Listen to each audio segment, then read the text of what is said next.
चंपत राय जी को लेकर के बहुत सवाल उठे हैं, और ये सिर्फ चढ़ावा चोरी के मसले से ही नहीं, जब ज़मीनों का मसला आया था 2021 में, जो 2 करोड़ की ज़मीन 18 करोड़ में ट्रस्ट ने खरीदी, उसके बाद और ज़मीनों को लेकर संजय सिंह ने बहुत सारे कागजात पेश किए, उसमें भी चंपत जी का नाम आया। चंपत जी संघ के स्वयंसेवक रहे हैं, विश्व हिंदू परिषद के उपाध्यक्ष भी हैं, अशोक सिंघल जी के साथ थे। आपको क्या लगता है कि चंपत जी जैसा, मैं कहूँगा कि संघ की विचारधारा, संघ के चरित्र निर्माण, व्यक्ति निर्माण में दीक्षित और शिक्षित व्यक्ति, उन पर इतने सवाल कैसे उठ रहे हैं, क्यों उठ रहे हैं? अभी ये तय होना है कि ये सवाल वाजिब हैं या नहीं है। हमको बताया गया है कि जितनी भी ज़मीनें खरीदी गई और जिस भाव पे खरीदी गई, ट्रस्ट के पास में उसका उत्तर है। उस उत्तर की परीक्षा कर ली जाए। अगर वो उत्तर जमता है, ठीक है, तो यह आरोप गलत हो जाएगा। अगर नहीं है तो फिर वैसे आगे बढ़ जाएगा। तो कोई उसकी जांच तो हुई नहीं? जांच तो हो रही है ना, अभी होगी। अब तो इस मसले की हो रही है चढ़ावा चोरी, उसमें ये भी है, उसमें जिस दिन से ट्रस्ट उस समय एसआईटी बनी थी उसकी जांच करने, उसके बाद उसकी रिपोर्ट का कुछ पता ही नहीं लगा कहाँ गई। उस समय एसआईटी नहीं बनी थी, अभी बनी है। नहीं, जब जमीनों का मसला आया तब भी एक एसआईटी नहीं बनी थी जांच करने के लिए, कुछ अफसरों की कमेटी बनी थी, हो सकता है पर अभी एसआईटी और एफआईआर में ये विषय इन्वेस्टिगेशन के लिए है। एसआईटी के सामने संजय सिंह ने अपीयर हुए, हाँ, कागज भी उनका बयान रिकॉर्ड हुआ है, उनका कागज लिए गए।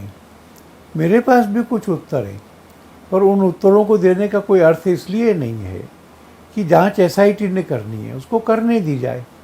अच्छा, जैसे जब महिपाल सिंह जी ने जो ऑडिट कर रहे थे लेखा, उन्होंने जब इस बात को इंगित किया था, इसको एक तरह से विजिल ब्लोअर वाला काम किया था, तो उनको हटा दिया गया, बजाय इसके उसी समय अगर ऐसा वो हो जाता, ध्यान दे दिया जाता। ऐसा महिपाल जी कह रहे जी, उसकी जांच हो जाए।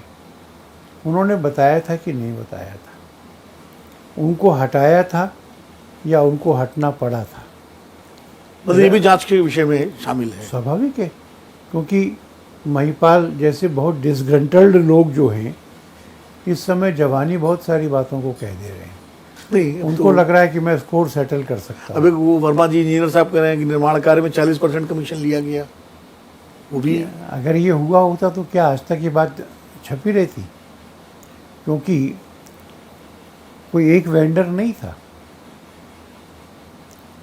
जांच इसकी भी कर लो, पर ये 40% वाली बात तो सिरे से गलत है, क्योंकि अगर आप कई 100 लोगों से काम करवा रहे हैं और कई 100 लोगों से एग्रीमेंट साइन कर रहे हैं और आप 40% मान रहे हैं, तो क्या ये बात 3-4 साल में खुलेगी नहीं? आज क्यों याद आ रही है भाई? तो इन सब चीज़ों की जांच होनी है। मैं इसमें से किसी को भी क्लीन चिट भी नहीं दे रहा। आरोप लगाए, सामना करो भाई। अच्छा, अब तो नृपेंद्र मिश्रा जी ने कह दिया कि चोरी नहीं, डकैती हुई है। अब सवाल, जब डकैती हुई तो उनके जैसा जिम्मेदार व्यक्ति क्या कर रहा था, जब वो कह रहे हैं, खुद ही कह रहे हैं डकैती हुई, और जबकि उन पर तो भरोसा प्रधानमंत्री कार्यालय से लेकर के उत्तर प्रदेश सरकार और ट्रस्ट सबका है। सही है, और वो वहाँ के प्रशासक भी हैं, तो उनको पूछना पड़ेगा।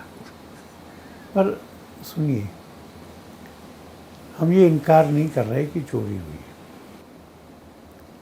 अब चोरी कह लो, डाका कह लो, एक कानून के विद्यार्थी को मालूम है कि डाका में कुछ थोड़ा वायलेंस या बाकी सब क्या होता है, पर चोरी डाका कहने से फ़र्क नहीं पड़ता। अपराध तो अपराध है, अपराध है जी। राम जन्मभूमि पे हुआ, इससे ये महापाप हो गया।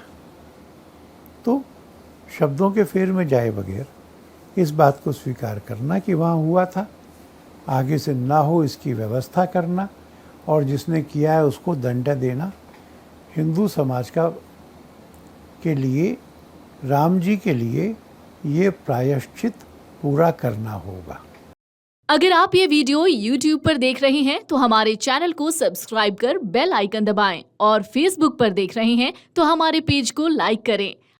अगर आप ये वीडियो YouTube पर देख रहे हैं तो हमारे चैनल को सब्सक्राइब कर बेल आइकन दबाएं, और Facebook पर देख रहे हैं तो हमारे पेज को लाइक करें।